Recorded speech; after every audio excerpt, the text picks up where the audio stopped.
Hello and welcome to some Haven lore. We're doing a Chronicles of Haven primer chat. This is the first one of these, and what I'm hoping will be an ongoing series. We'll see how it goes. The main reason for bringing this up today is this Saturday we have the first Haven game being played. We're doing a Haven Candlelight at 2 p.m. Eastern, so I hope that you'll come join us then. It should be a good time. What is all going on? My brain is a little scattered. I hope you will forgive me today. My dog is currently in surgery, having some cancerous bumps removed. Hoping the best.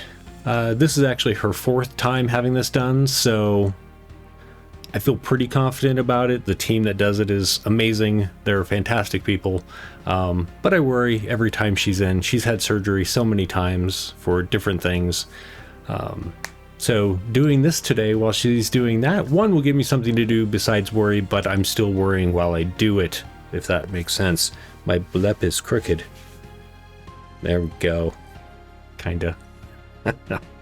So the other day I asked on my Discord and on Twitter if anyone had any questions, and the first one that came up, Miko, which is at the OKSGM.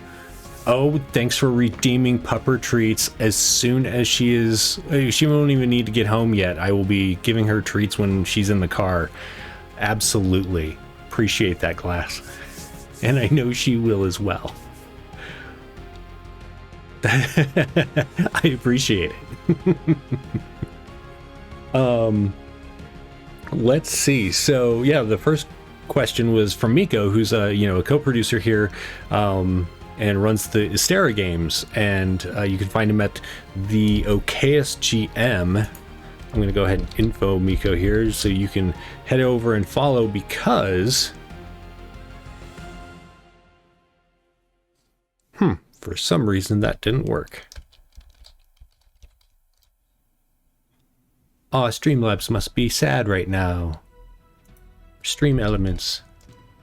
Let's see what's going on before we continue, because I have lots of things to share. Yeah, it's all on. Must just be sleeping. Well, you can find Miko at OKAYEST_GM on most of the social medias, and I do suggest that you go do so, because Miko will actually be leaving the channel at the end of the month to head over. He's co-forming Folk and Myth with Bleak Season, who is also a friend of the channel. Love them and love to see what they're doing. Really looking forward to that. But he, being a world designer as he is, his first question is, why is Haven? And another question I got was, and this one was from Stacy UK. Hi Stacy, thanks for watching today. Is what was my inspiration for building Haven? So those two kind of working together, but the why is Haven can be kind of taken in a lore fashion, and so let's dive into that, and then we'll go back to what inspired me to kind of build this lore for this homebrew world that I've been working on for 20 some years and has gone through several iterations and where it came from. But the why is Haven is kind of a convoluted bit of lore. So over a millennia ago, in a deep crevasse in the earth, there was a secret temple that was built back into this crevasse, hidden away from everyday folk, people who would just stumble upon it. It was kept away from knowledge for a reason. And that knowledge may or may not have changed the course of history as it went. As we found out, there came a day where in that temple fighting was taking place. A group of 5 adventurers had been given information that there was a cult in that temple that was performing horrific rites trying to summon some kind of eldritch being, and they were hired to go down in there, promised great wealth, to go down and do away with this cult, to stop them from what they were doing. And these pretty high-level adventurers were more than glad to do this. It was what they do. They saved the day, and they had many times before. And so, delving deep into this crevasse, they found the temple, stormed the gates, went in, fought the guards, the traps that were laid before them, and finally came to a room that wasn't even part of the temple any longer. The temple had been built to protect this room, this kind of natural cavern that, while natural, had some rather unnatural features to it. There was this great seal on the wall that seemed to warp the time and the space around it, like there was something wrong about it. And so entering the room, seeing these cultists that seemed to be praying to it and trying to summon something. They were speaking in a language that none of the adventurers could understand, and some of them rose, shouting at the adventurers to stop. They didn't know what they were doing. Battle ensued. The adventurers, one, stopped the cult from their summoning, or from their ritual rather, which they believed was a summoning, and saved the day, right? Except for they didn't. They were duped. They were tricked into this by people who had long planned this event to happen. And as this ritual that was going on was interrupted and then failed, that seal that seemed to be trying to push out of the wall, trying to bend the space around it, did so. The magics that were preventing it from uncorking, would really be the best word, was gone now. And so the seal cracks, falls out, and from the space behind it, we won't even call it a hole, the formation behind the seal spilled forth these eldritch horrors, this rending of space and time, these beings that, while we can try to use our words to explain, those words will never be enough to really understand them. And one of the heroes were like, well, let's stop this. And this is obviously not right. Something has happened. And they didn't know yet what had happened. Like, they didn't know that they had been instrumental in the death of their own world yet. They didn't understand how badly they had messed up. And so they try to fight off these things. One of them dies. Of the five of them, they can't even reach her body. They have to leave her behind. They retreat. They stumble out of this temple, trying to get back out of the crevasse. Their magic is incapable of helping them to escape. They can't teleport away. They can't do anything to protect themselves. These entities are draining them of magic and life, and on the escape, another one falls. This escape takes a good amount of time. It took them, in the world, it took them maybe a week to get to where they're at, but with this warping of time, they were being drained. They were existing in a different flow, I guess is the word I want here, of time compared to the world around them. And so they did battle for what seemed to them like years, even though they were trying to, just get back out the way that they came in. And so these like kind of epic level characters are just being annihilated by this event. And they managed to escape. There are 3 of them left. and by the time they're out, the Eldritch Horror, this cosmic corruption, has just spread across a good part of the world that they're from to begin with, like already. And there are battles being fought between like mortal armies and these strange creatures that had come through this portal. Not even like the big ones, not even like the powerful ones, but like these little creatures that had come through, little comparatively, these kind of mortal sized creatures. There's armies doing battle against armies. All of this stuff is going on, and the adventurers are just at a complete loss as to what happened until they run into some of the gods who had at this point left the celestial realm and come down to, very Lovecraftian. I really enjoy cosmic horror.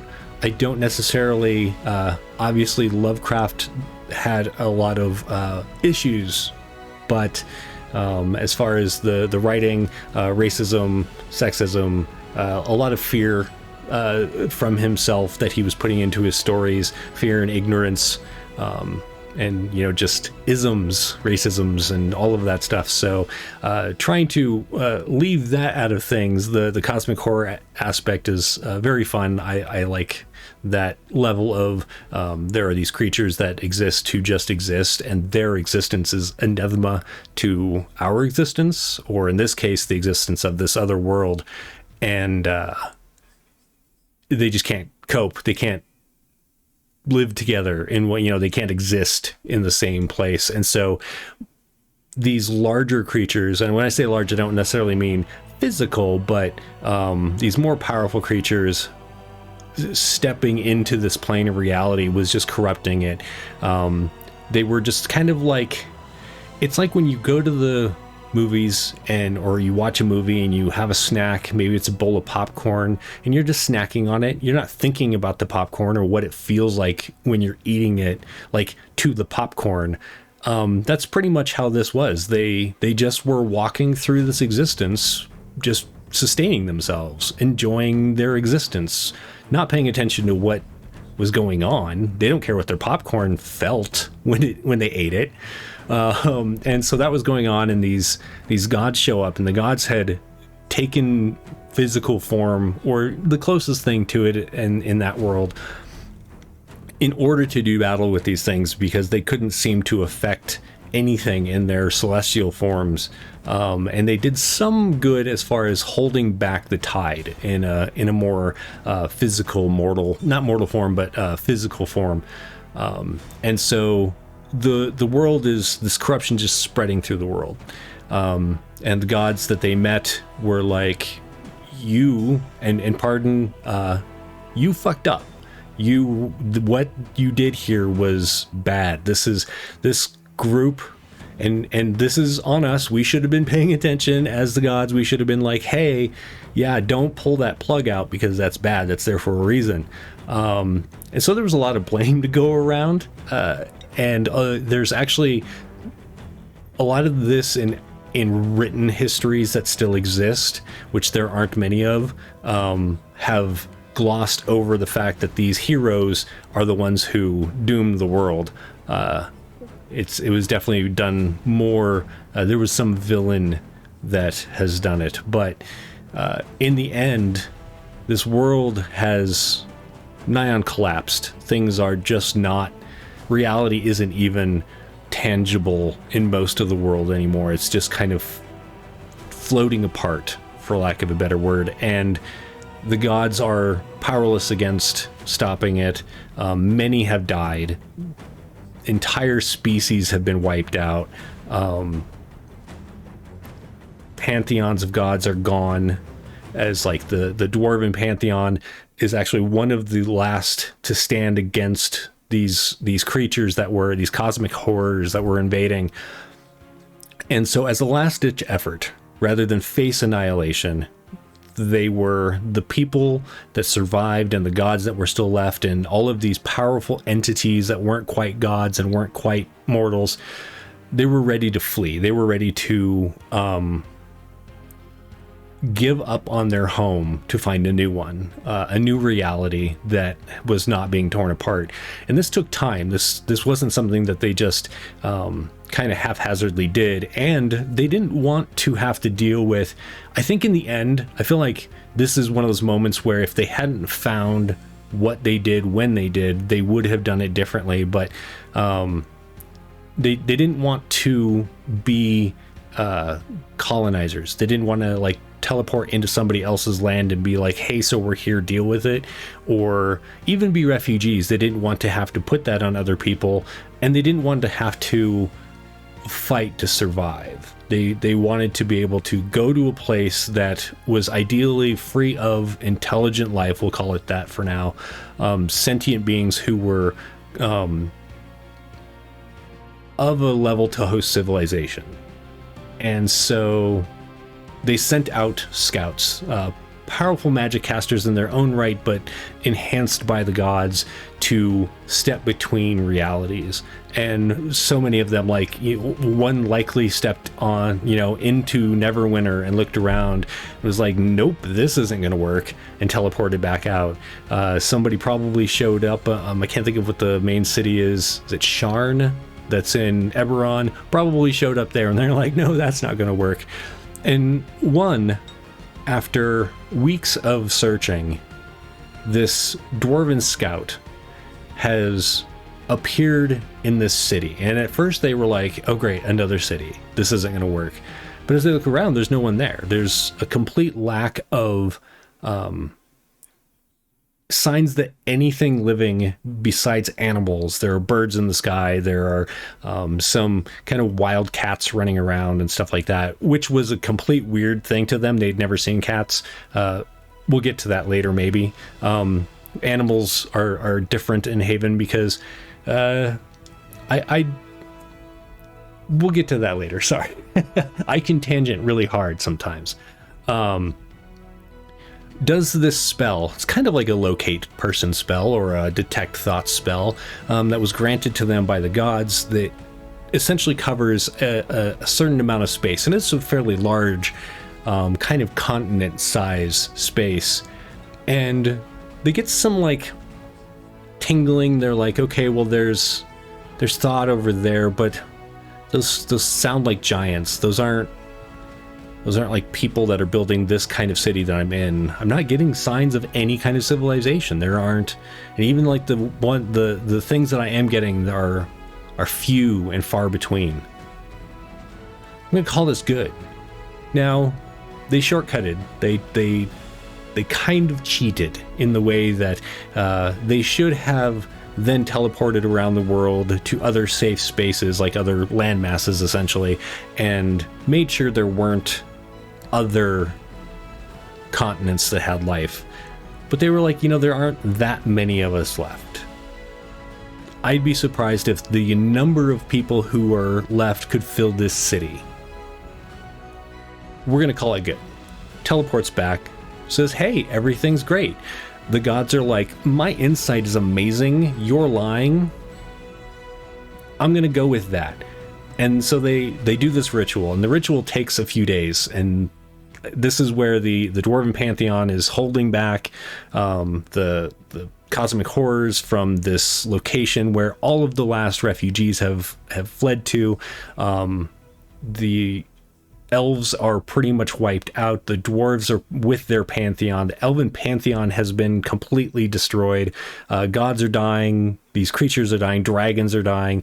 All these like kind of upper level game things that you'd expect are just getting wiped out as the last of the gods are casting this spell with the other powerful spellcasters that are still left.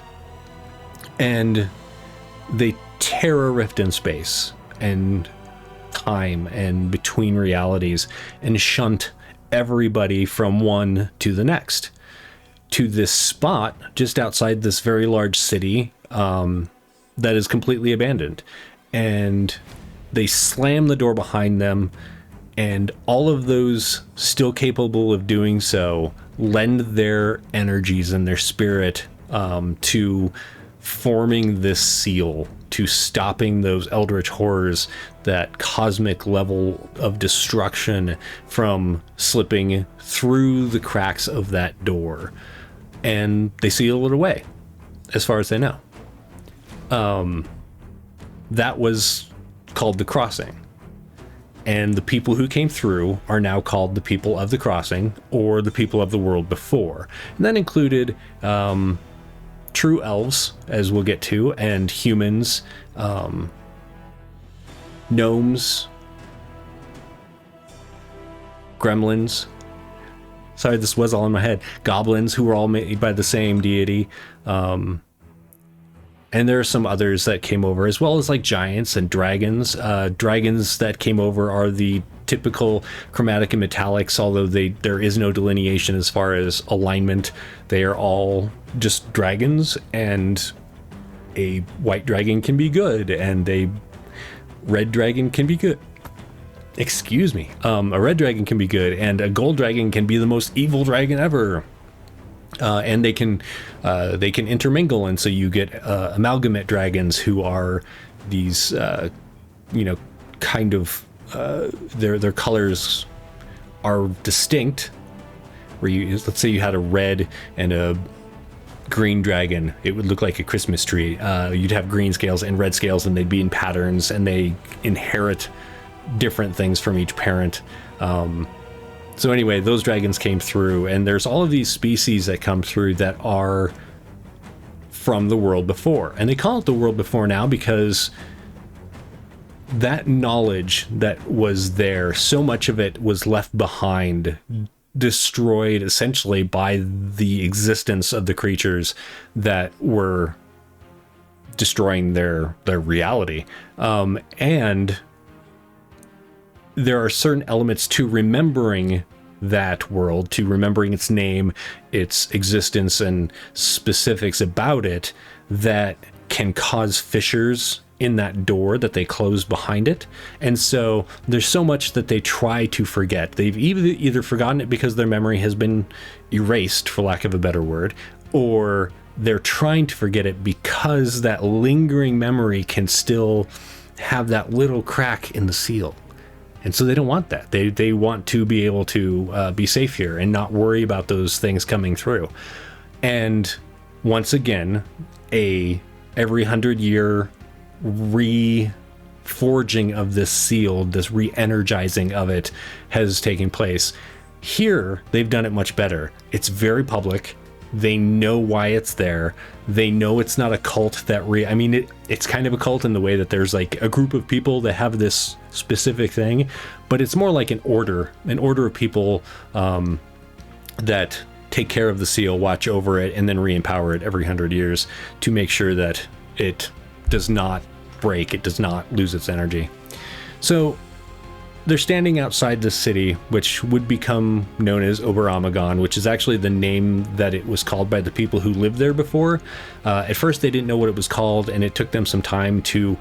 There weren't texts in the way that like humans write books and elves write books and all these things. They didn't find any of that, and it took them a while to figure out how the people who had lived in that city kept records.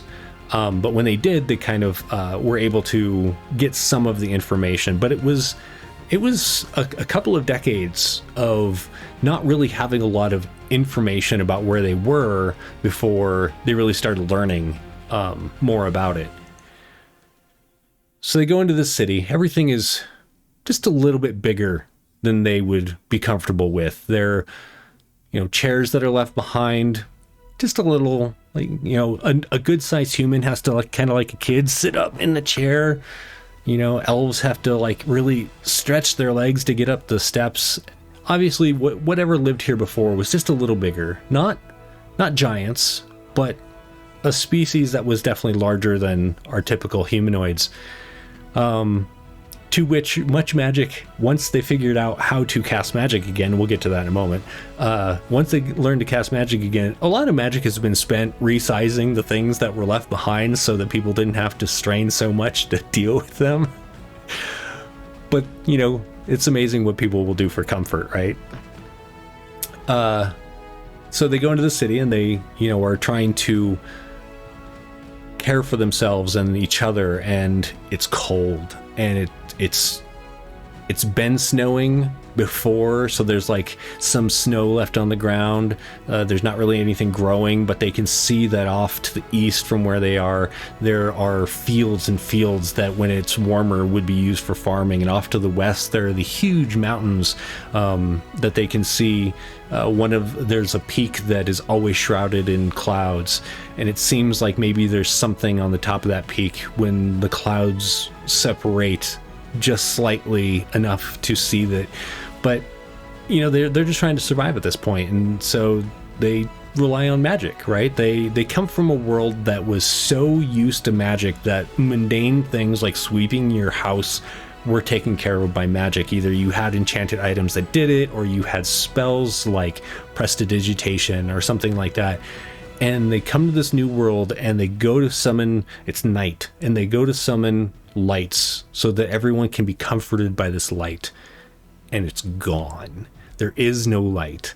There is no magic. They have no idea why they can't use the magic that they're used to. Now, when the dwarf teleported here, it wasn't a plain hopping spell where you teleport and you're just here and then you have to cast another spell and teleport to another place. This was more like a bungee cord or a rope that had been tied to them, and they used an incantation to proverbially tug the rope to get pulled back. And so they had assumed, somewhat wrongly, that there was magic here, like they had it their old world, their home world. Well, they were definitely mistaken. They could, like, people who were really in tune with magic and creatures who could really could tell that there was magic here, but they couldn't touch it, they couldn't shape it, they couldn't use it. And so they go into this city of Ober Amazon, and they're feeling this mixed sense of relief. Hey, Miko, welcome. Hope your day has been good. They go into this world feeling, or this city, feeling this mixed sense of relief because they're alive. They made it. They weren't wiped out. But they have no idea where they are. They have no power. They have no food that's going to last for very long. They don't have supplies. No jury duty. How lame. I mean, I guess, if you wanted to do it, that's super lame. The waiting for 5 hours, that's definitely lame. Sorry that happened, Miko. But hey, now you get to come and chat. And so they're feeling afraid, they're feeling tired, exhausted, and so they go into the city and they're trying to figure out how to survive. And they find candles, and they find torches and things that they haven't relied on for hundreds of years. Do they have candles? Like, do they know what candles are? Sure, they're kind of like neat things, but they're, in the other world, they were kind of wasteful. They didn't need to be used because you had so much magic. And so, they use candlelight to light up everything, and they're all just kind of coming together as the remnants of this world, this remnants of people that have pretty much been wiped out. And they're huddling down, and weeks go on like this. They're scavenging food, they're going out to farms and trying to find any sign of life. At this point, they wish that when they teleported here, there were enough people that they could be helped by those people, but there aren't. There's no sign of intelligent life anywhere around. And so they are just scraping by, and the gods, who are now in a mortal form, they're like, okay, well, we'll just go to the celestial realm, we'll recharge and regain the power that we had to divulge ourselves of, like, lose in order to save the people of that world. That's right. What did I miss? So much. You're gonna have to watch the beginning of the VOD on this one, Miko, because I don't think I have enough air left to go back and start over.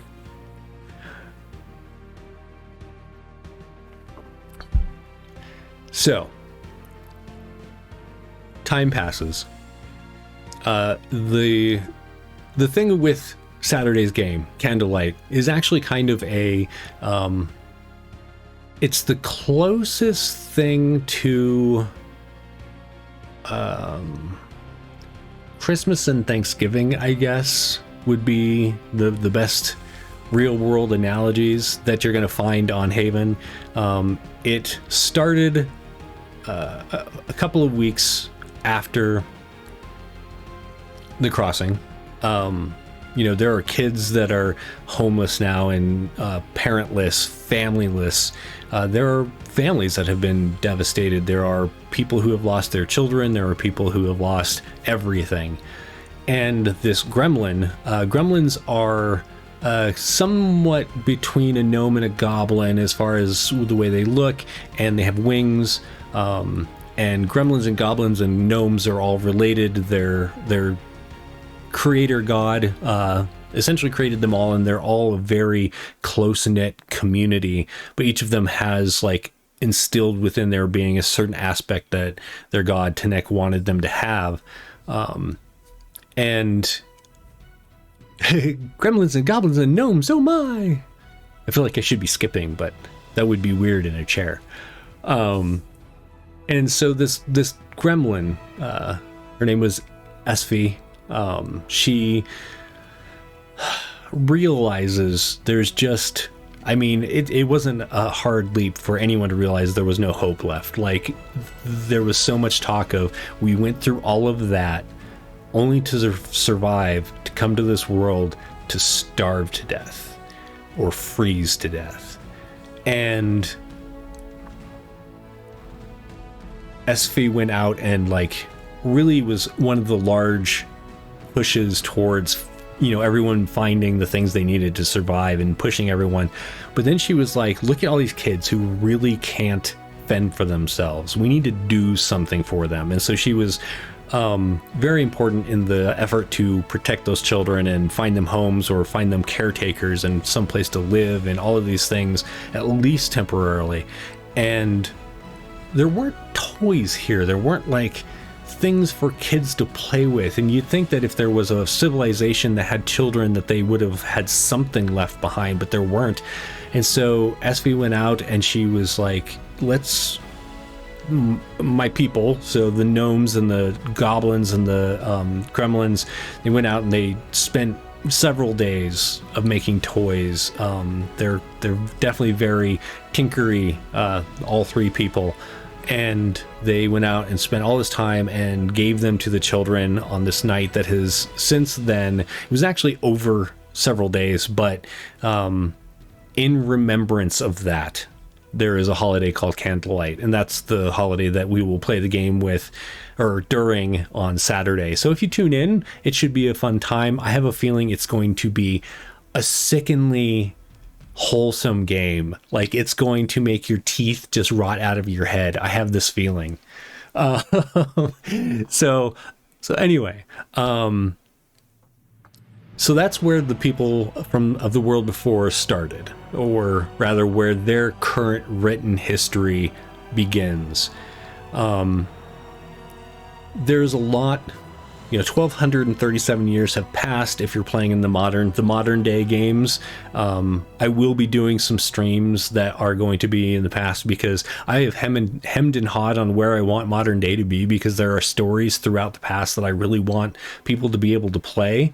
But I think I finally set what today is, and if you want to play in the past, I'm going to have references for what the world looks like.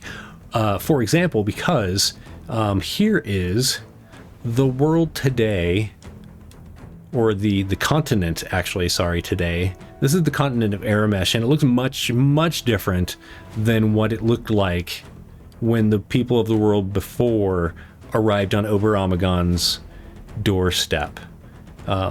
They arrived up here. Let's see, you actually, I don't know if you can see my little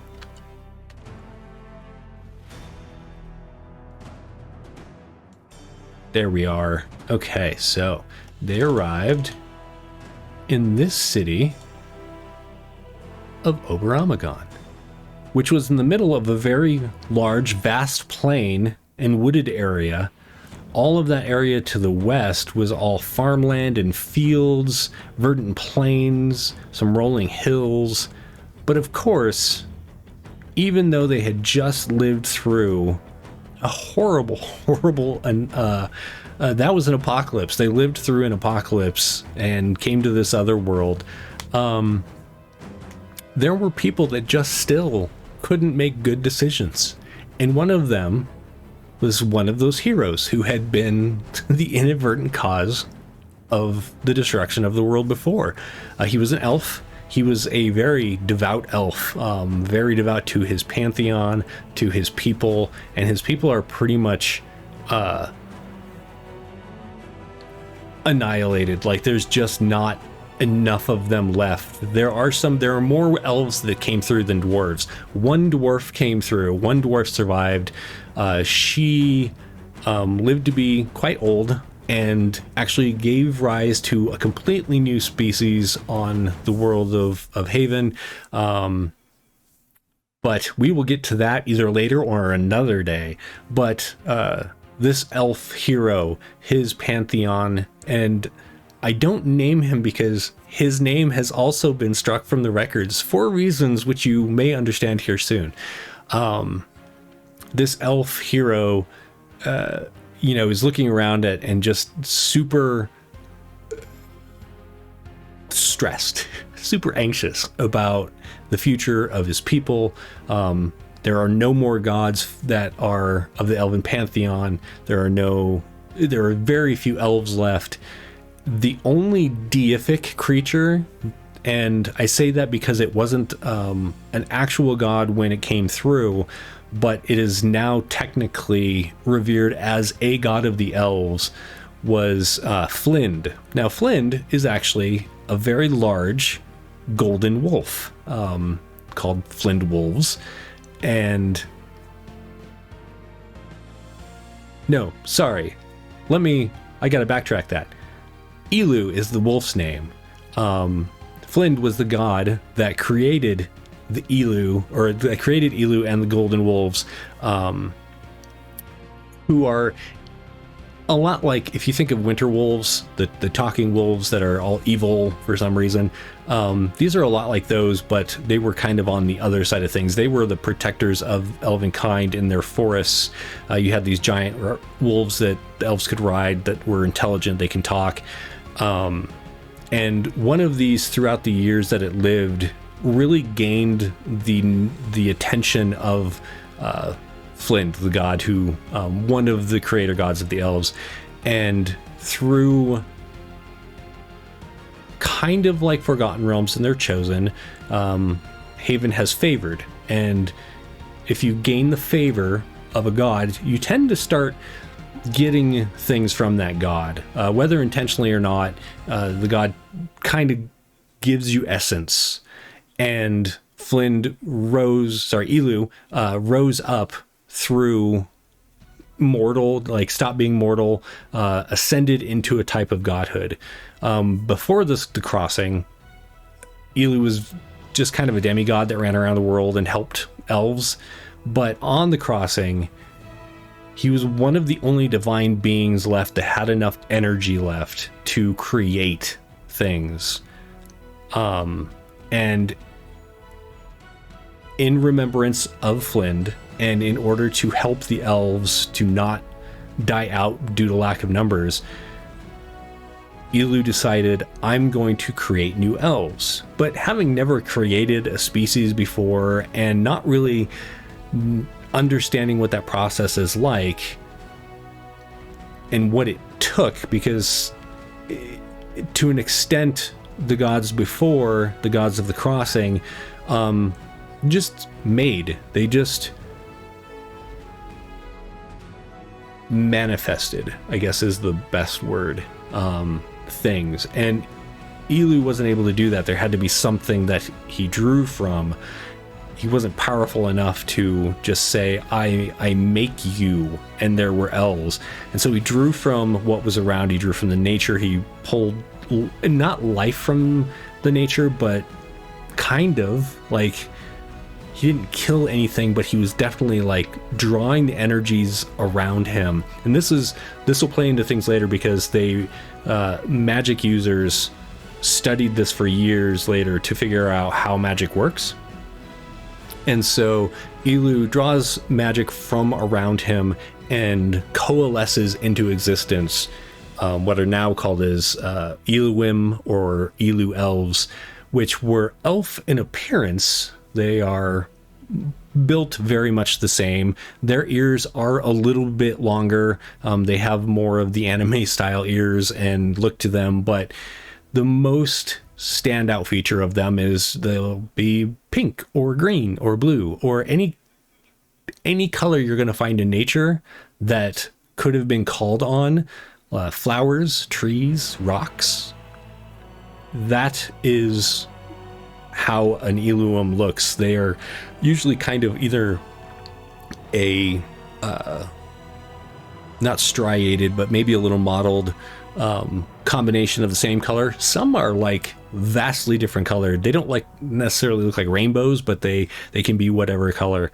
And so there is this whole race of or species of elves called the Eluim that are they ended up being the saving factor for the elves. But this elf hero wasn't having it. He was like, this isn't right. This is an affront to my nature. This is an affront to what Flind and the rest of the gods, the elven gods, would have wanted. This isn't what... And he was wrong. He was just being an ass. Really, that's the best way to say it. He was definitely very proud, very egotistical. And he was like, I can do better. Now, in their own history, which had not been forgotten at this time, but there were ways that you could ascend to godhood. It had been done before. Gods had died before and had needed to be replaced. And other beings had, gained enough power, gained enough recognition, gained enough of the worship. We're going to call it worship that gods are made of, essentially. And this elf had done so to an extent, having been this well-known hero throughout his life, having, been part of the effort to save his people and all the other people of the world before. And so he was like, I'm just going to do this ritual. I am going to ascend to godhood, and I am going to be the god of the elves, not this dog, not this wolf. And the gods, for whatever reason, some were like, we don't want more gods to ascend. Some were like, we don't know how this is going to work because magic doesn't work here. They were like, don't.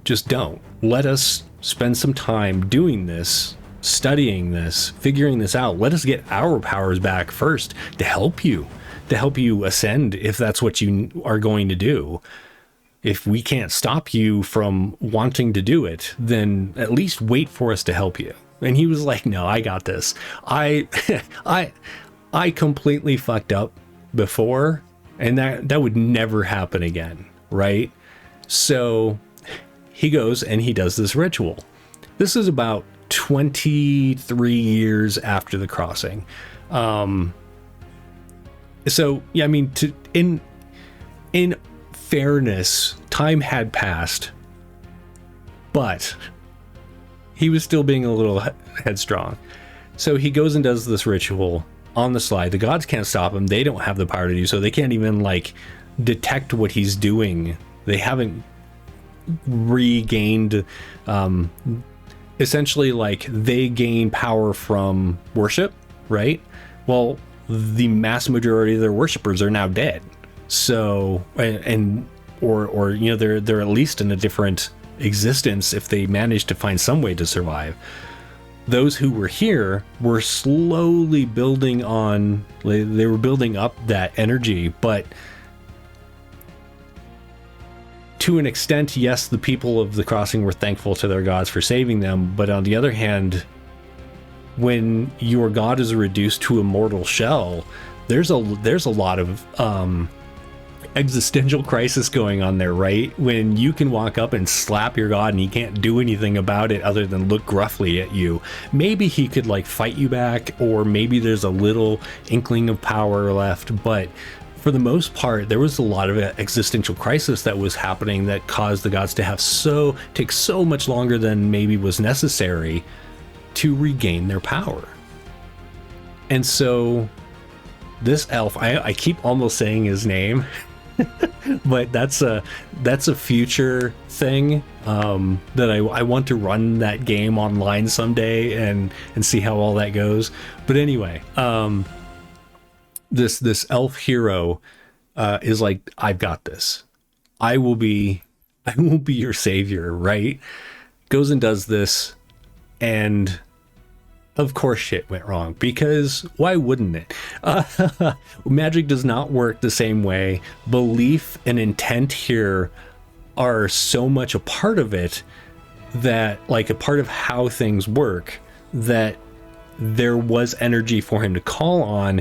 If it hadn't been that way, things would be a much different present than they are. The world would look like it did when they came through, but instead he did manage to have the power to ascend. And in fact, to this day, this god, who has been named Sar, or he's commonly, like, there is a common referral to him as Dread or the Mad God. Whenever the Dread Wars are brought up, these Dread Wars are because of this elf that ascended. Yes, hubris will get you every time, especially when you are a super stuck-up elf. So Sar ascends, and pretty much instantly goes mad. There are bits of the elf that Sar was that are still left in there, but for the most part, there is certain energy in this world that they had never encountered before, and the intent that you need to use this energy was not included in this ritual. And so when Sar tapped into it, when he reached out and touched it, it broke his mind. And if he was a physical being after the fact, I would say literally broke, like he would literally be in pieces. But, you know, ascending to godhood, he became this more than physical, this metaphysical being. And in doing so, went mad and lashed out, not knowing what it's like when you are falling down and you go to grab something is really the best way to describe it. It wasn't like an anger, it was a reaction, and he lashes out. Well, now being the only metaphysical god actually in existence, we'll get to that, he lashes out and just destroys huge parts of the world. So we'll go back to the map here.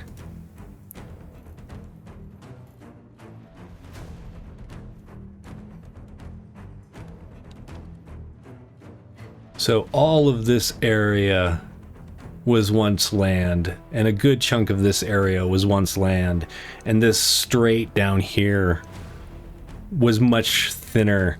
A huge chunk of this area is gone. Up here, there were glaciers that have been broken off and flung into the north to collide with other land masses that are up there, which is a whole nother terrible thing for the world. But we'll get to that some other day. And so the current day shape of Aramesh is because of Sar and his ascending. Okay, so we got through all of that. there's a whole bunch of history. There's essentially 1217 years between that and the current day, and I'm not going to go through all of that today, but the main things were like, why are there the people of the crossing? And then we're going to get to the people that actually live on the world natively, that were, you know, indigenous to the planet and just weren't part of the world that, or of the continent that they landed on. So Sar is born, rises up, destroys part of the world, sending, you know, huge chunks into the ocean. Things are just destroyed. And at this point, he has torn a rift in between the only plane that exists outside of the material here at the point that the crossing took place. There aren't several planes. There wasn't a hell. There wasn't a heavenish. There wasn't a celestial realm. There weren't elemental planes. Haven and the planet and the reality that exists in were pretty much a singular plane, except for they had this side plane, this like just shunted off to the side existence that wasn't meant to really be in the world in the way that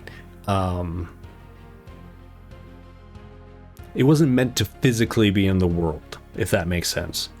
And him doing this has now really messed up that separation.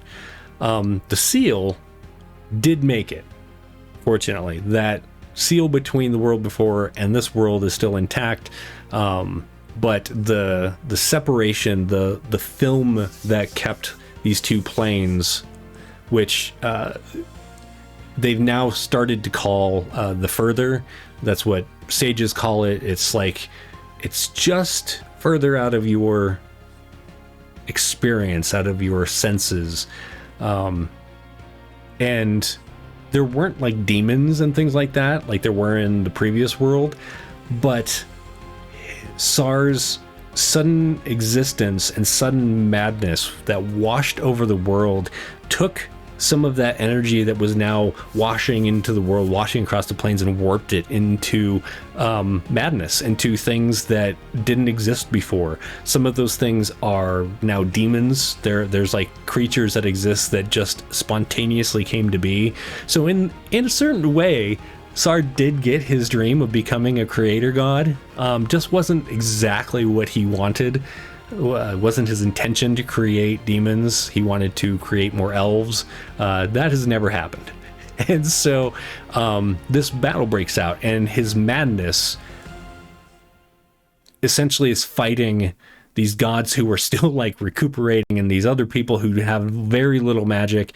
And they manage, if only because he was so disoriented, the first Dread War, which took several months, but it's when you're existing outside of time, it wasn't very long for Sar. And because of the kind of like finding of magic, starting with Elu, who had drawn on nature to create the Eluim, they start figuring out how to do magic, and so magic rises up. Magic users are starting to figure out how to use magic against these demons. They push Sar back, and they encapsulate him in the prison made of this energy that no one understands. Like, they're like, our energies can't seem to break through this, and so we're going to lock him away in it. That's great, right? It's going to be a completely okay thing. I'm sure. Nothing will go wrong in the future. So across the world, there are roving bands of 4-armed nomads called Shakoj. Shakoj were created by a god, by a being known as Umsh, who lives on the world. Like, prior to the crossing, there was no metaphysical plane that the gods lived on, these progeny, as they're called, were creator gods that lived with their creations. Probably the best way to describe it would be humans living with their dogs. Like, not with wolves, but with their dogs, because they have sculpted their dogs to be Chihuahuas and Pomeranians and Pit Bulls and Labrador Retrievers and Great Danes. They're sculptor gods. They make these things. And so Umsh is in this caravan when the Sundering, which is what it was called when Sar cracked the world. When the Sundering happens, Umsh is in this caravan. They're having a great time. They're sharing stories, and shit goes sideways. And they're like, what just happened? Well, we need to start traveling back to our... this is a word that I always forget. They have these cities, and they're not really cities in the way that we would, people who live in cities would think of them, but they are rather places that the Shakoj go on a regular basis to stop traveling for a little while, so they become like a city that you live in, but it's also where they pay respects to their dead. They carry their dead with them, and they bury them in these... they entomb them is actually a better word. They don't bury them in the earth. They entomb them in stone, in open stone. So there are these cities underground that are just of the dead. They're necropolises, but with them, the Shakoj exist when they come to rest. So during their rest time in these cities, is when you're going to see Shakoj not traveling. So they go back to some of their cities. I feel like they're called Ikreru. One of the words I can never remember that I made up. They go back to, settle in some of them to find out what happened and really take stock of the situation.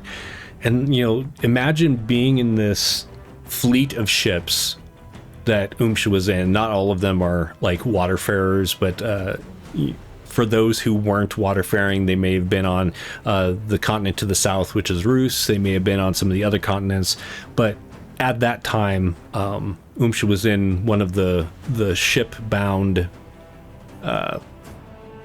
nomadic tribes, and they head back to Aramesh, which is the continent, and they're like, wait, shouldn't we have reached land like days ago? Where is the coast? Why are there ruins under the water here? What is going on?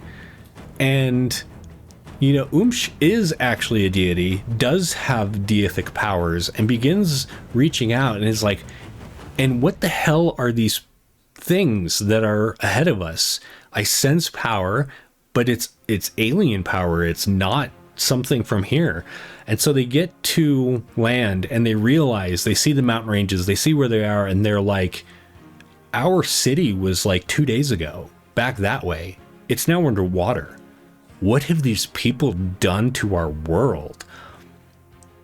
And so they go forth and they go to their other cities where refugees from the world before, people of the crossing, are now starting to take up residence in, or delve into and desecrate, thinking there are no people in this world. They're going down into them and pulling out weapons and armor and other things that were left behind as part of that person's life, that is meant to. Yeah, damn it, Billy, what did you do? Exactly. And so Umsh is pissed. The Shakoj are pissed. Umsh calls on the Wimhart, who are largely based. They largely live in the on Rus to the south. They are also her creations. She calls on the Thundergrim, which are also her creations, and they march forth and begin just wiping people out left and right. So you have these people who are already almost gone from, their numbers are almost completely wiped out to begin with. And now all of a sudden they're facing, granted, this is, two and a half decades after they came over, but people don't procreate that fast. And so they've gone out and they've like started doing things, and they're just getting knocked off like flies because the army's moving forth. And thus begins the Bone War, or the Bone War starts. Hence called the Bone War because of the desecrations of the Ikreru, and it actually ends peacefully, much to Umsh's dismay. Once they find larger groups of people that actually were starting to get the ability to stand against such an army, like magic was starting to come back into their existence. There are delegates who went out and were like, we don't know what we did. Can you just tell us how to fix it? And I guess you could say, fortunately, Umsha wasn't there that day. She was over somewhere else kicking some other people out of her territory. And the Shikoj that were there were like, well, sure. Like, the Shikoj are actually pretty well-doing people. They are not an evil species. They are not a good species. They're just people. And they're like, we don't want to fight any more than you do. You're just kind of invading our home. And they were like, we had no idea. The people of the crossing were I had no idea. And so they had this meeting of what was kind of a government between the people of the crossing and the heads of the Shikoj that were there. There were Wimheart delegates there. Oh crap, I forgot what they're called. I just said it not long ago. Titangrims. They weren't there necessarily. They were like left outside because they don't. If anyone was like, yeah, I want to fight, they're Titangrims because they. That's what they were made for. That's. Umsha was like, I want something very smooshy. Get off my lawn! And so this delegation meets, and everyone agrees that they can come to a peace accord. At which point, shows up after it's been signed and is like, the hell, this is not going to fly for me. You should have waited. And the Shikoj were like, you're our mom and all, but we kind of got to grow up and do our own thing. And so the Shikoj actually split. There is a point in Shikoj history called the Schism. This is that point. Outside species will refer to it sometimes, but it wasn't such a big deal for them, other than they got to survive at that point.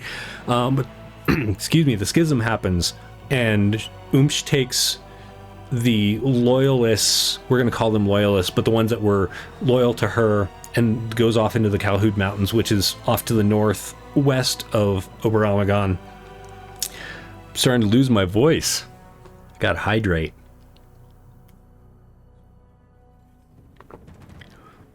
Goes off into the mountains and has been an ongoing problem for literally over a millennia. Her grudge is beginning to slowly wane, but when she can cause problems for crossers, is what she calls them, but the people of the crossing, she is more than happy to do so. But for the most part, she has kind of gotten to the point where she just exists with her people and doesn't really do much to help people of the crossing.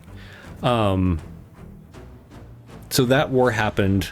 The Shikoj are now aware of the people of the crossing. The people of the crossing realize that they're not alone on the world.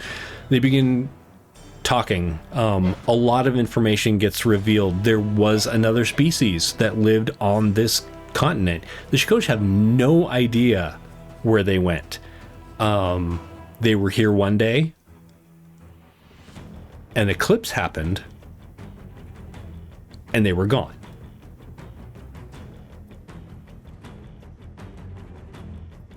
More about that later. Thank you, Stacy. I appreciate it. There's been a lot of time and thought and working and reworking of this to go into it, so it's all embedded in my brain. And hopefully, in the coming year, I've been working on getting it set up for at least bits of it to go out for public consumption. Kind of a well, that happened moment. Yeah.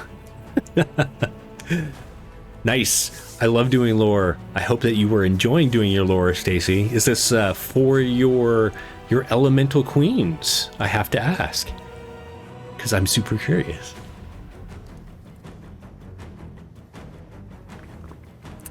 And while you're responding, I'm gonna do a brief history of essentially the next several hundred years.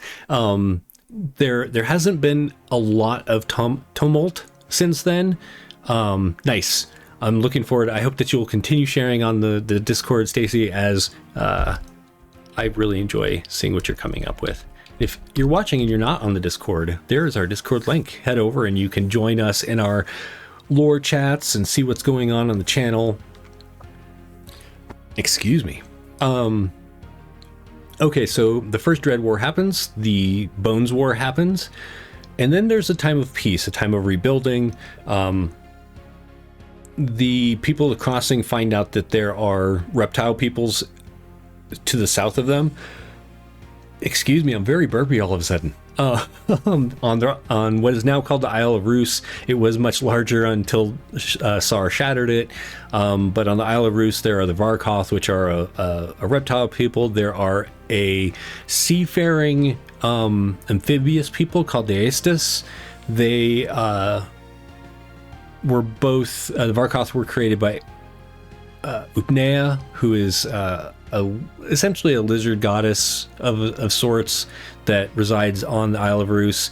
The Aestus were created by this, it's not a kraken, but without going into more detail right now, it is the closest thing would be like a deific level kraken.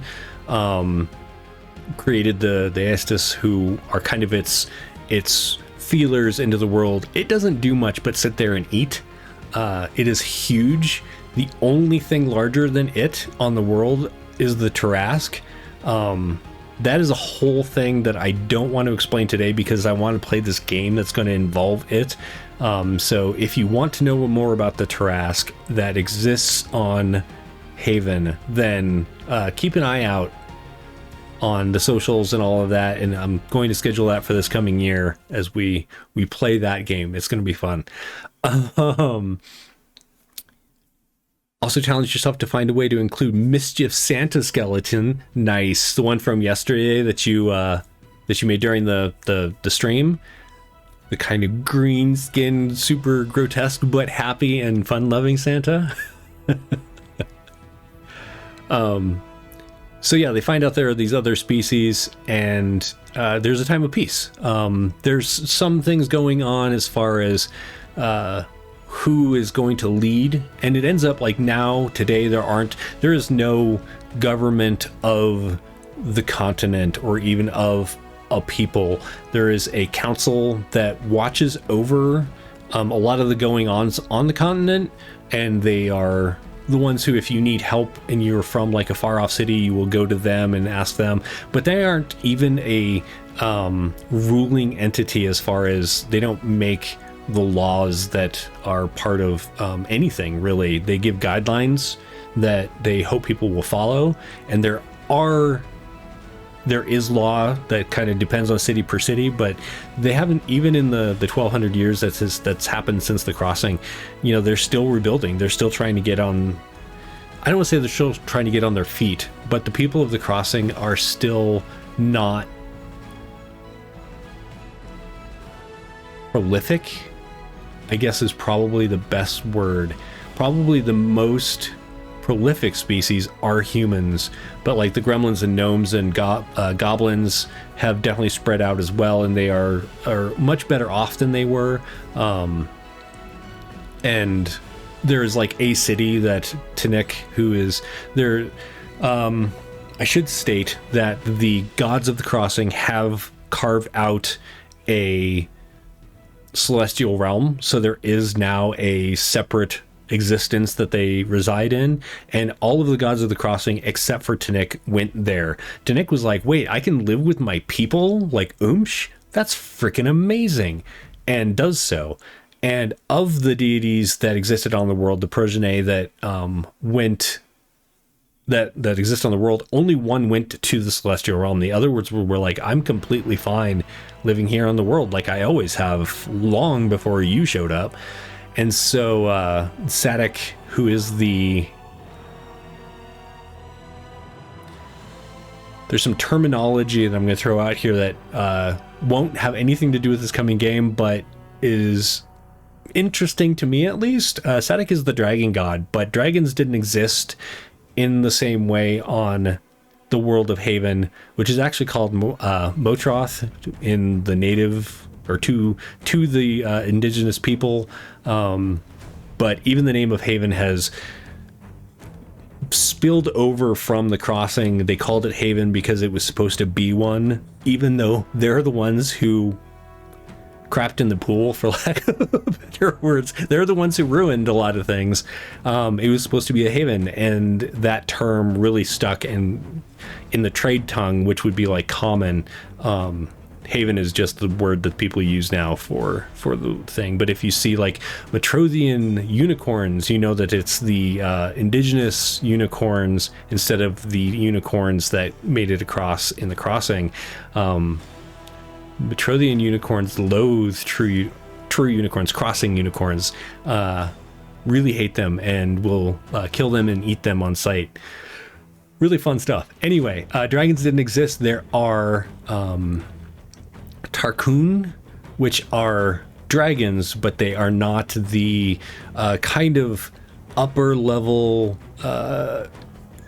as far as intelligence and spell casting and stuff like that. There's a separation between chromatic and metallic and all of those dragons that came in the crossing, who all can shapeshift into other forms, and Tarkun, who are cannot shapeshift unless they're using magic, and don't tend to use arcane magic. And Sadek, who is actually a two-headed dragon, who that's a bit of lore that most of the people don't know, and even dragons don't know. There's Sadek Tor and Sadek Ral. Tor and Ral are I'm pretty sure, if I'm remembering correctly, Tor is like the good dragon deity, and Ral is the bad dragon deity. So if you like are being mischievous and aim towards doing more evil things, you tend to send your worship out to Ral. But they're actually one deity with two heads. That's a thing. Anyway, and Ral went to the Celestial Realm to exist because Ral is fickle like that. Was like, yeah, I don't need to exist here with my creations.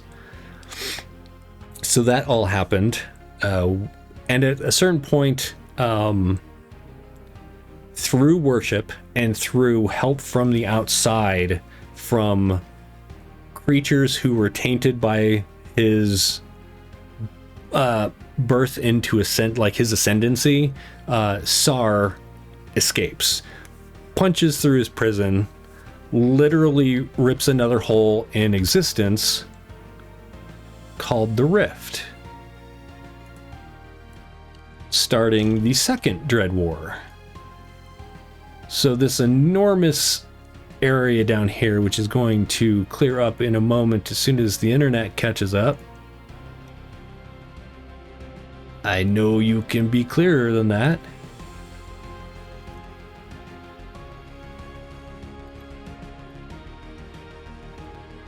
All right, well, now it's just being silly. Anyway, so there is the Rift here, this entire area. It is huge. It is this gigantic canyon that was torn in the world by Sar punching through his prison. Essentially punches through, sticks his fingers in it, rips the rift open, and crawls out into the physical world again, not metaphysically being, and disperses himself.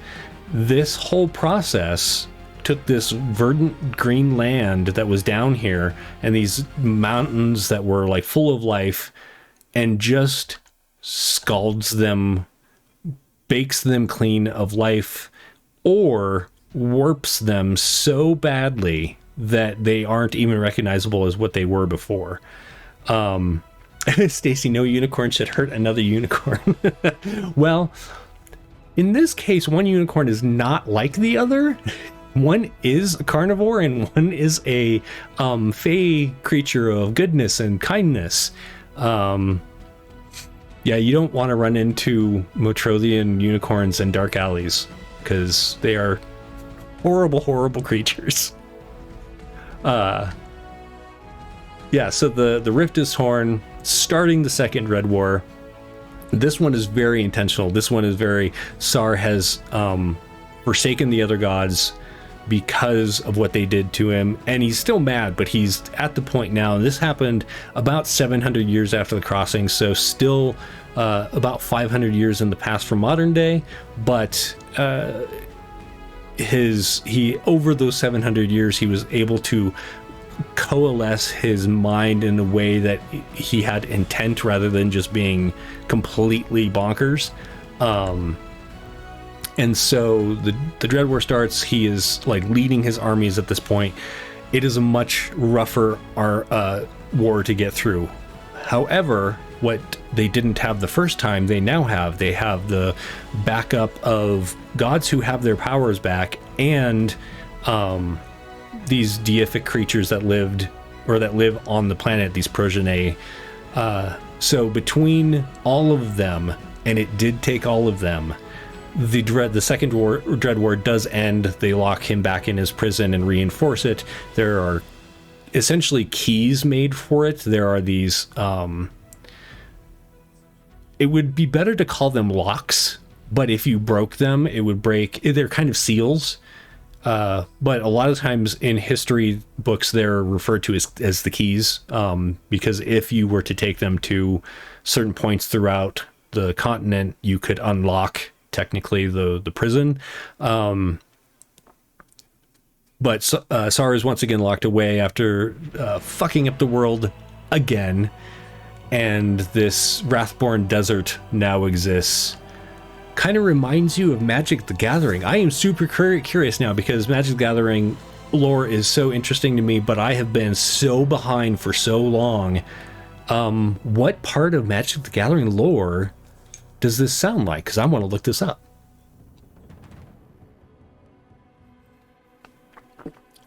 So yeah, he gets locked away, and the only other major war that has happened was the Coven War. Zendikar. Nice. I'm gonna have to look Zendikar up, unless that's not the name. I also need to look Zendikar up, even if that's not the name. The Coven War was brought about by a powerful... there are different classes, or rather there are new classes. Nothing... Nice. I will check out Zendikar. Thank you for that. So there are witches, which are... I almost didn't... With fifth edition, I almost made witches into just a druid subclass, but there's enough separation between what they do and druids that I am keeping it separate. So there are witches, which are nature-based casters, and there are, thanks to the Tearing of the Rift, there are bastions, which are faith-based, kind of like paladins, but they are summoner paladins, so they summon... actually, I will bring up a piece of art here in a moment, because I had all of this art done for Aramesh back in the day that may or may not ever get used. I may have to have things redone just because, you know, new art styles and all of that stuff. All of it was black and white. So like this is an Aeon, which are some of the creatures that you can summon as a bastion. This is also an Aeon. There are 5 different Aeons. There are 5 different Felfiends. Actually, I think I renamed the Felfiends. And each of them has like kind of a different purpose. If you are summoning Aeons, more than likely you are someone who is guarding the rift. There's a city, but it's essentially a series of smaller towns and structures that are called Rift Watch that exist around the rift, which are just like loaded with Bastion, who guard.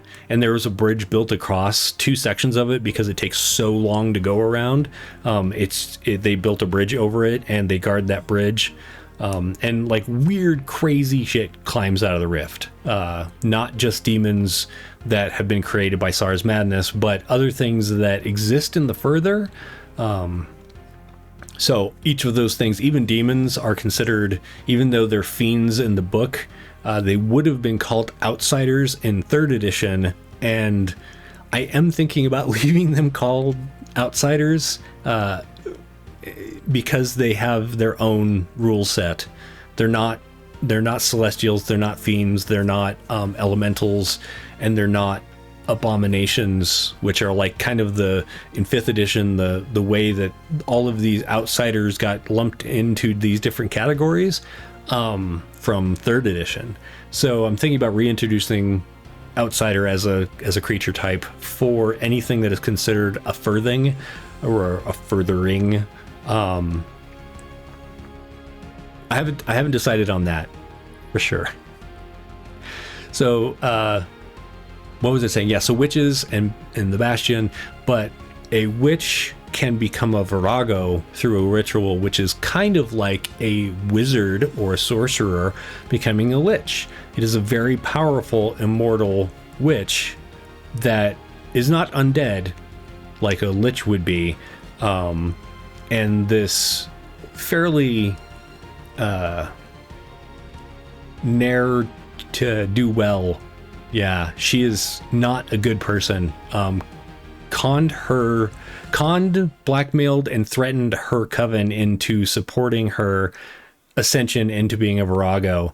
Those others who supported her also became virago, and the coven war began as they essentially wanted to remake things in their own image. They wanted the Council of Oberon gone. They wanted there is another council that kind of watches over nature, that was set up as part of that coalition or that agreement between the Shikoj and the people of the Crossing during their peace treaty. There would be a council that would go out and try and rectify the things that had been done wrong, and after that was done, they kind of morphed into a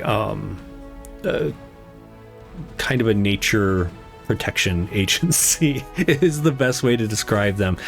They wanted them gone, and essentially this coven war happened, and it really sucks when you have a nature caster who can essentially bend the fabric of nature, the fabric of reality as it's known on Haven, and create things that are what would now be aberrations and abominations that exist to do their bidding. There are a lot of there's a character in Saturday's game that just missed serving in that war due to age, but he's heard stories. So yeah, that's pretty much brings us to the modern day. The other question I got, kind of going back to the beginning of what inspired me to make Haven, was Haven was a homebrew game that we were playing for about 4.5 years in one story campaign, one story arc, and it changed so much from the world that we started with to the world that we ended with that we were like, we really want to publish this. And so like, it was just such a fun setting for us. And so we put it out to WotC when they did a setting casting call, for lack of a better word. Like, they were doing a thing that said, hey, submit your setting to us and we'll see if we want to publish it. It's the one that Eberron got chose as the winner for. So we have Eberron today instead of the world that was what Haven looked like back then. Haven has actually undergone a lot of change since then, which I actually appreciate. It's not the world it used to be, but it's very much its own thing. A lot of the former inspirations, like Forgotten Realms and stuff, has been removed from it. There are new species, there are new classes. There's just a lot of stuff that's grown from it. And when you play something for 20 years and build it for 20 years, it just really is kind of your child at that point. Like, it's my the one thing that I'm really excited about. Like, I enjoy gaming in general, and I enjoy learning lore and trying different games and all that, but like, Haven is always I can talk about that for hours, as we're finding out today, because all I've done is talked about the Crossing and the wars that have happened since then. Let's see what else. So there are a couple other things that I want to throw out there, just so you know what they're talking about on Saturday if you happen to tune in to watch.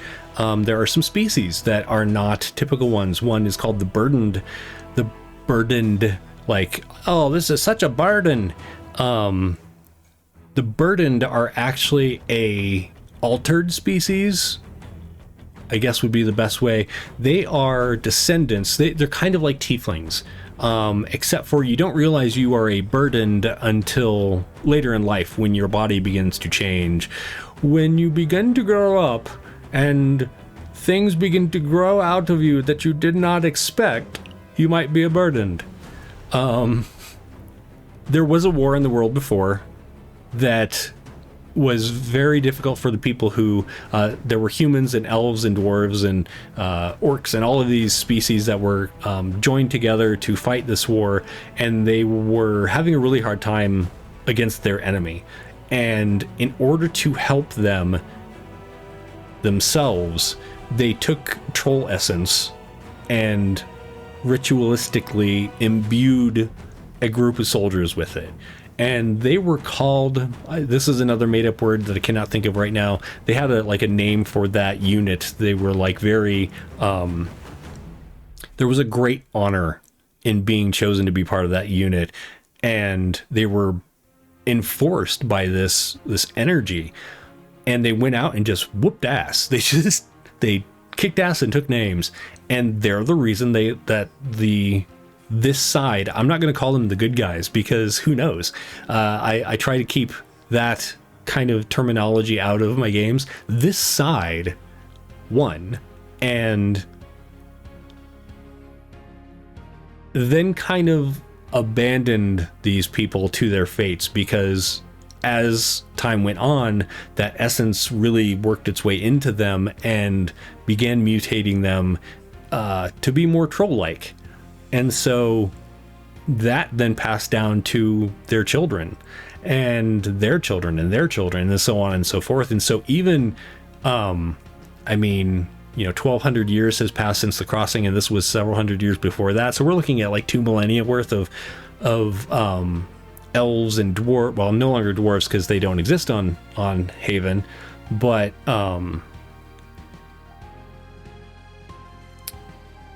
elves and humans and gnomes and gremlins and all of them, any creature, any humanoid that is from the Crossing could technically have been in the lineage of the burdened.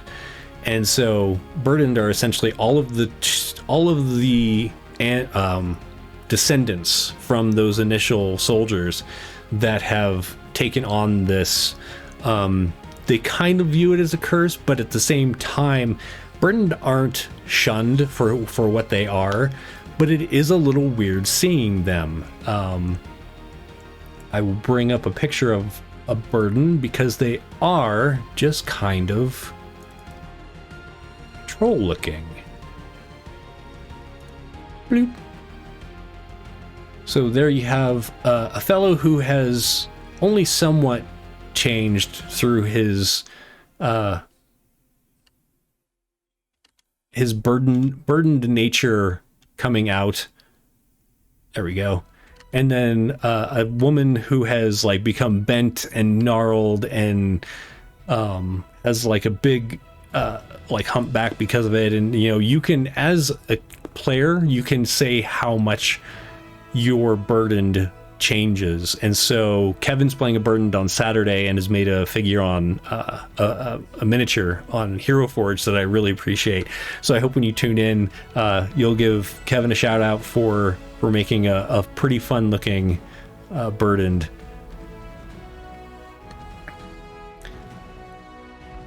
She looks like is that Hagraven or Hagraven?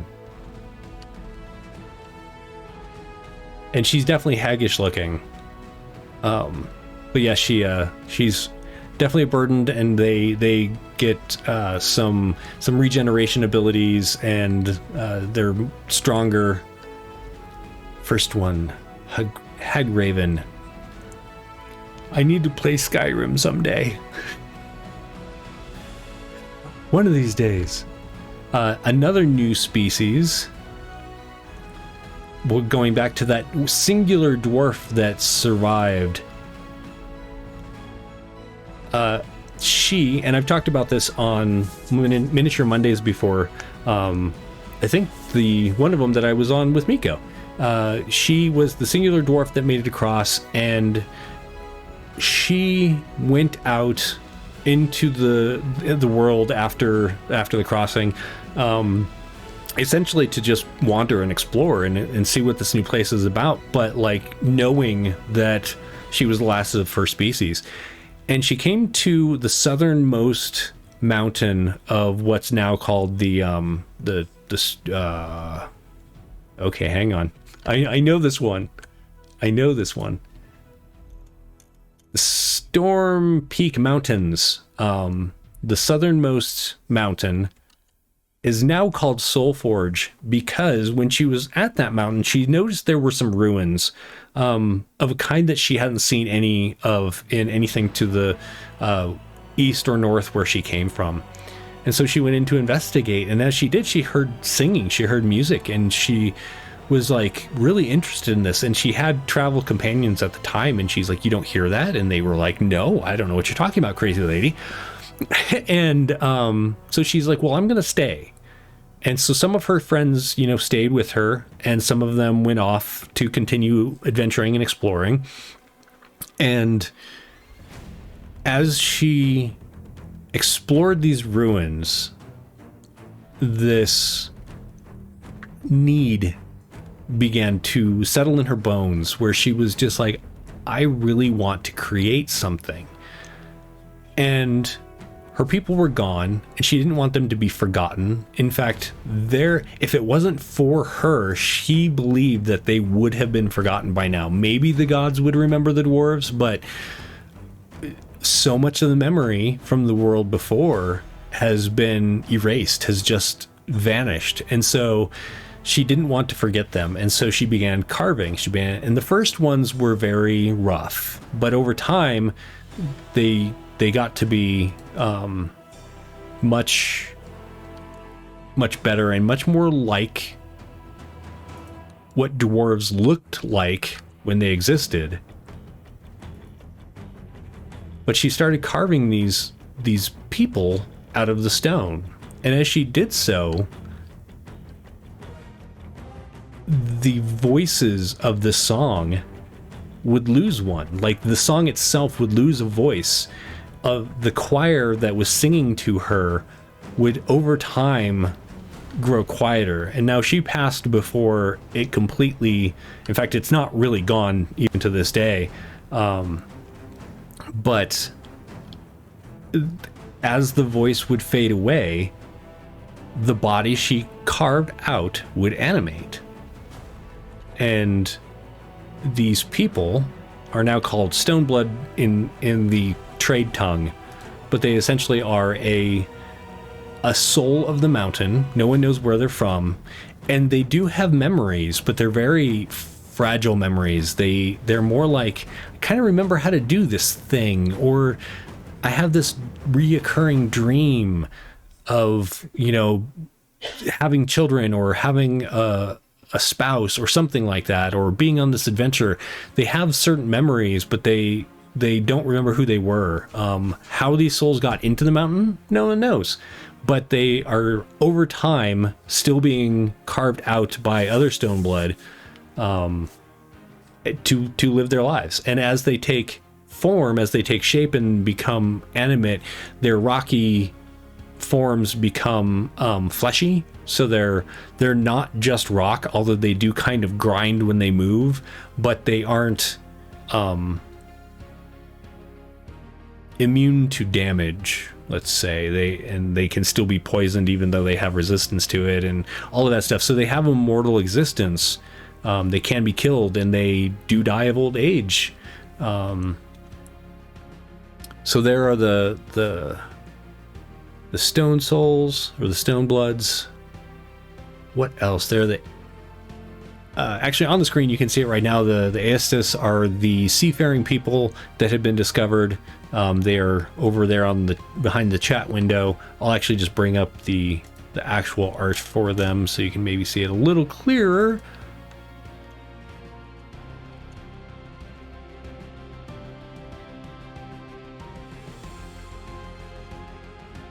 They are definitely built different than a lot of humanoids. They have webbed hands, very elongated fingers, tend to have claws unless they've been like trimmed, and they have beaks like an octopus behind these digits, these phalange type appendages that grow out of the side of their faces, and they can actually like cast spells using those rather than having to use their hands. If you have like somatic components, they can use that. So if you ever are going up against a Aestus spellcaster and you capture them and you want to like stop them from casting, you have to bind their face too. You can't let them, because for spells that only have somatic components, they can get around that. There isn't Aestus in the upcoming game, but there is a Stoneblood or Stone Soul. I feel like that's pretty much all of the information that you're going to need as far as this coming game. You know about Candlelight, you know about the Crossing and the world before, people of the Crossing, you know about the indigenous people, you know at least a little bit about each of the species that we're going to see. There is a gremlin, there is a Stone Soul, there is a burdened, and a human. I think that's the group. So I hope that you will tune in on Saturday at 2 p.m. as we play through what's going to be essentially the inaugural game of Haven here on Wanderer's Haven, which is kind of a funny story in itself because I spent years trying to figure out what to call the setting. We were just calling it Aramesh for the longest time because that was the continent that was the most built up, but it would be like calling Forgotten Realms Faerun, even though there are other continents and other areas, other country. I mean, Faerun isn't even, you know, the whole thing. So I spent years trying to figure out what I wanted to call it, and then I was like, wait, the people of the Crossing came through to try and find safety, like a haven. It's been right there with me the whole time. I've had Wanderer's Haven as my business name for like 20 years. Anyway, I think I'm going to call it there. One, because it's been almost 2 hours. I am starting to lose my voice. I'm sure my dog is going to be out of surgery any moment, and so I'm really looking forward to going and picking her up. Thank you all very, very much. Raven, I appreciate it. I will definitely get her that pupper treat tonight. Thank you. I appreciate it. And I appreciate you all being here to chat with me. I think I got everyone's... Oh, there was one other question that I wanted to make sure. Craver, who's on our Discord, he said, I'd be interested in hearing about parts of Haven that I'm particularly passionate about, how I develop some of the core theme ideas, and generally how I connect to the setting as a creator and a person. I feel like I've covered some of that. I could definitely go more into it. I'm super passionate about getting it out there at this point. I have spent a lot of time writing and rewriting and rewriting and rewriting it, and spending a lot of time hemming and hawing over showing it to the public because of being afraid to be honest. And as I've gotten other people that haven't been the core group to play it and they've enjoyed it, it just really bolsters my desire to at least put it out there. Like, I don't necessarily want people to have to go buy it, but I want them to be able to go play it. So yeah, I'm really looking forward to it going out there. I'm also really passionate about making it about these different species who are not at war with one another because of their species, and not making it about alignment. Alignment doesn't exist, so a lot of things that are alignment based that were in 3rd edition, I completely redid. Stacy, I'm actually working on a way to solo it. I wanted to have it out before the end of the year. It's not going to happen because stats really kicked my butt. But with the end of stats and coming at the end of this week and a few weeks off, and the next term, I feel pretty comfortable with my school load. I feel like I'm going to be able to get a game out for people to play, like an adventure that has enough of the information about the world for people to enjoy it and kind of learn about it, but also be able to play it solo. Because I know solo, not only from yourself and other people that I know, but solo play is just really exploding. I think that's fantastic because it gives people the opportunity to still game when they don't have a group they can rely on, or they don't have the time to go, they don't have the ability to go play with other people or whatever, even though the internet has made it so much easier to do so. I still can't even get my core group to meet most of the time, and so having that option to do solo games, I think, is super exciting. I love the fact that a lot of the community is embracing it instead of being like, well, that's not the same thing. Well, it's not the same thing, but it's still fun and it's still storytelling. So I'm really looking forward to that. How did I develop some of the core themes and ideas? A lot of it's been like, what don't I like about other settings and other genres, and twisting that to fit what I want Haven to be about. Even though there are problems, even though there's war, even though there's some of the same real world problems that we have, there's a lot more, like, there's a distinct lack of racism. Like, people don't wander around and say, oh, you are Eluim and have purple skin, I hate you. There isn't that. And bringing that kind of I think what really irritates me is when people are like, well, this is what historically has happened. And I'm like, yeah, but you're not playing Earth, whatever year. You're playing in a fantasy world. And if you're bringing racism to that world, then that's your choice. And I didn't want to do that. And so Haven is a place where, there is a distinct animosity between Umsh and some of her creations and the people of the Crossing for very valid reasons, but it's not Shikoj are bad and evil like orcs and drow are supposed to be. And I really wanted to get rid of that. I wanted to flip some tropes on their heads and get rid of that animosity and that just weird, all of those isms that don't need to be out there. Sexism isn't really a thing. The belief that males should be in charge of things isn't a thing. It doesn't mean that they aren't in charge of some things, but it's, people are chosen for leadership based on what they do or what they've accomplished, and not because of what parts they were born with. So to a certain extent, I feel like it's a little cozy core where, it is my escapism, because even though like there can be violence and there can be all of these really hardcore issues, a lot of it's more like, how as a people do we deal with this, as opposed to I'm also going to be fighting against you because of the color of your skin or the parts you were born with.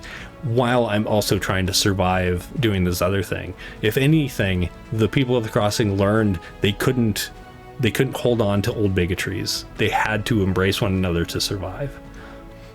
One of your favorite patrons was a drow who came to the surface of the Forgotten Realms. Nice. Yeah, that's a... are you talking about Drizzt, or are you talking about a different one? And I do appreciate drow lore, but I didn't want to build it into Haven, and I appreciate how if it wasn't for the fact that they had just been like, okay, well, we'll take these elves and make them black, and that means that they're evil, things probably wouldn't have become quite so upsetting as they are. But the lore behind drow is actually really cool, where they rose up and they fought against the elf deity and essentially got smacked down, and as punishment they were cut out of their cycle of reincarnation and tossed into essentially an abyss, but it was just the underground. And they can redeem themselves, but so many of them are so greedy and so uncaring that they get stuck in this life of being subjugated to Lolth. Very cool, Raven.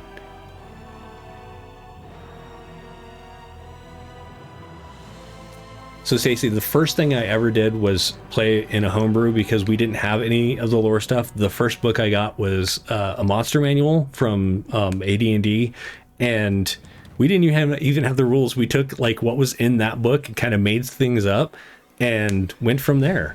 And so it wasn't until much later that I started actually like reading, when I was reading novels about like Forgotten Realms and Dragonlance and Ravenloft and stuff like that, is when I really got into lore, and I started getting like the settings books, because I wanted to know more about like how people were writing their worlds, and I really enjoyed playing in those worlds too. But my favorite is Haven. Like I always go back to our the things we built together as our core group.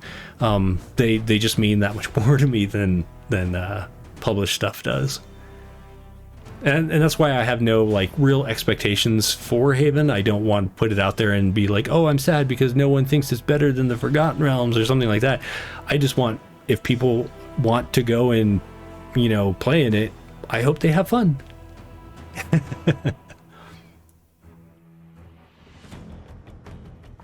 Well, as I said like 15 minutes ago, I am going to go.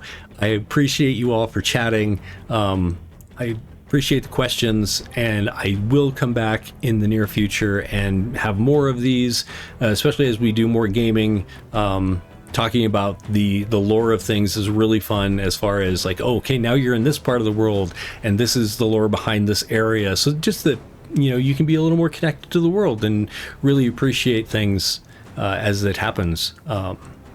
Yeah, that's the intent anyway. So thank you so much for joining me today.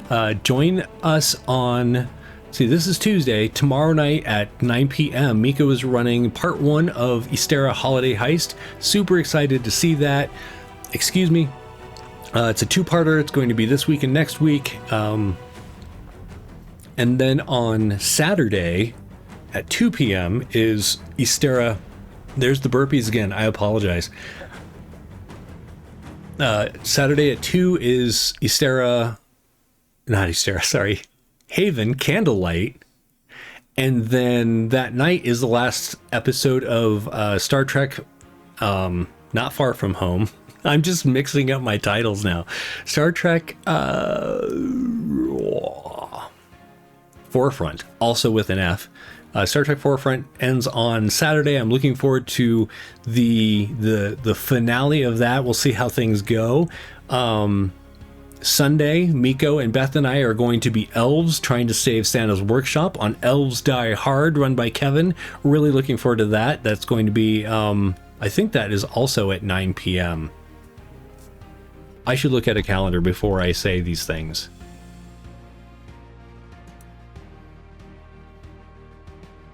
Yep, 9 p.m. on Saturday, or on Sunday, is Elves Die Hard.